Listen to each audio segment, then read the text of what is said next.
Hi, இன்னைக்கு நான் பண்ண போன மேக்கப்புடைய மினி விளாக் தான் பார்க்க போகிறோம். இது வந்து ஒரு என்கேஜ்மெண்ட் மேக்கப். இதுக்காக நாங்கள் எங்கே போக போகிறோம் அப்படின்னு பார்த்தீங்க அப்படின்னா, குரங்கணி அப்படின்ற ஒரு பிளேஸ்க்கு தான் போக போகிறோம். இது வந்து எவ்வளோ தூரம் ஆகும் அப்படின்னா, ஒரு 1/2 hour to 40 minutes அந்த மாதிரி ஆச்சு. நான் என்னுடைய திங்ஸ் எல்லாத்தையும் பேக் பண்ணி எடுத்துகிட்டு நாங்கள் வந்து இன்றைக்கி கிளம்பியாச்சு. காலையிலேயே வந்து சீக்கிரமாக கிளம்பணும் அப்படின்னு சொல்லிட்டு கிளம்பியாச்சு. ஃபங்க்ஷன் வந்து 9 மணிக்கு ஸ்டார்ட் ஆகும்னு சொல்லியிருந்தாங்க. அதனால் நம்ம அதுக்கு முன்னாடியே போய் சீக்கிரமாக கிளம்பணும் அப்படின்னு சொல்லிட்டு நாங்களும் வந்து ஃபியூயெல்லாம் போட்டுட்டு நாங்கள் போகிற பிளேஸ்க்கு கிளம்பிட்டோம். இப்போ நம்ம கிளைண்ட்டோடைய வீட்டுக்கு வந்தாச்சு.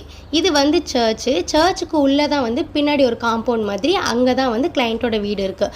கிளைண்ட் வீடு மட்டும் இல்லை, அங்கே நிறைய வீடு இருந்துச்சு.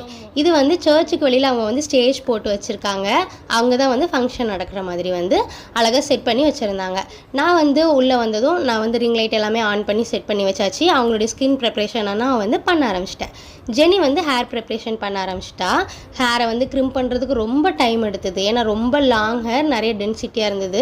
அதை ரெடி பண்ணுறதுக்கே ரொம்ப டைம் ஆச்சு. நான் வந்து அவங்களுக்கு லென்ஸ் எல்லாம் செட் பண்ணி அவங்களுடைய ஸ்கின்னுக்கு வந்துட்டு ஸ்கின் ப்ரிப்ரேஷன், மாய்ஸ்சரைசர் போடுறதுலேருந்து டோனர், ப்ரைமர் எல்லாமே வந்துட்டு போட்டு நான் ஸ்டார்ட் பண்ணிட்டேன்.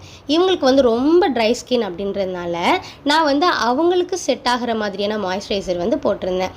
இதை வந்து நம்ம வந்து நார்மலான மாய்ஸ்சரைசர் போடுறோம், ஜெல் மாய்ஸ்சரைசர் போடுறோம் அப்படின்னா ஸ்கின் வந்து ரொம்ப ட்ரையாக, ஃபவுண்டேஷன் போட்ட பிறகு கேக்கியாக அந்த மாதிரிலாம் ஆகிறதுக்கு சான்ஸ் இருக்குது. அதனால் இந்த மாதிரி ட்ரை ஸ்கின்க்கு நம்ம ஸ்கின் ப்ரிப்ரேஷன் ஒழுங்காக பண்ணுறது வந்துட்டு கண்டிப்பாக அது வந்து முக்கியமான ஒரு விஷயம். ஐ ஷேடோவாக இருக்கட்டும், லிப்ஸ்டிக்காக இருக்கட்டும், அவங்க ஸ்கின்னுக்கு எப்படி மைல்டாக செட் ஆகுமோ அதுக்கேற்ற மாதிரி போட்டாச்சு. இந்த லிப்ஸ்டிக் ஷேட் பார்த்தீங்கனாலே தெரியும், ரொம்ப அழகாக இருக்கும். இவங்களுக்கு மேக்கப்புக்கு ஸ்கின் ப்ரிப்ரேஷன் ரொம்ப முக்கியம்.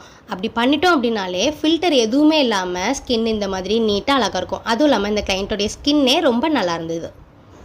அதே மாதிரி இவங்களுக்கு லேஷஸ் வந்து நான் எக்ஸ்ட்ரா லேஷஸ் தான் வந்து ஒட்டியிருந்தேன்.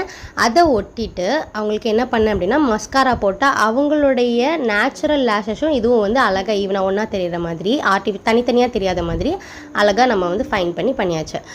இதை வந்து பார்த்தீங்க அப்படின்னா எந்த ஒரு ஃபில்டர் எதுவுமே பண்ணலை. நம்ம வந்து ஃபில்டர் போட்டு வந்து காமிக்கல, ஃபோனில் எடுத்ததை அப்படியே வந்துட்டு நான் வந்து காமிக்கிறேன். இது நேச்சுரல் லைட்டு, அதுக்கு முன்னாடி வந்து ரிங் லைட்டில் காமிச்சது. இது வந்து ரொம்ப ஆர்டிஃபிஷியலாக அந்த லுக் எதுவுமே இருக்காது. அவங்களுடைய ஸ்கின்னை நம்ம வந்து அந்த டோன், அவங்களுடைய டோனில் வந்து டார்க் ஸ்பாட் அந்த மாதிரிலாம் இருக்கும்ல, அதெல்லாம் நம்ம ஹைட் பண்ணி அவங்களுடைய ஸ்கின்னை அழகாக என்ஹான்ஸ் பண்ணியிருக்கோம். இப்போ நம்ம வந்து கிரிம்ப் எல்லாமே பண்ணி முடிச்சுட்டு ஹேர்டும் பண்ணி முடிச்சாச்சு. இதோடைய ஃபைனல் லுக்கை நெக்ஸ்ட் வீடியோவில் பார்க்கலாம்.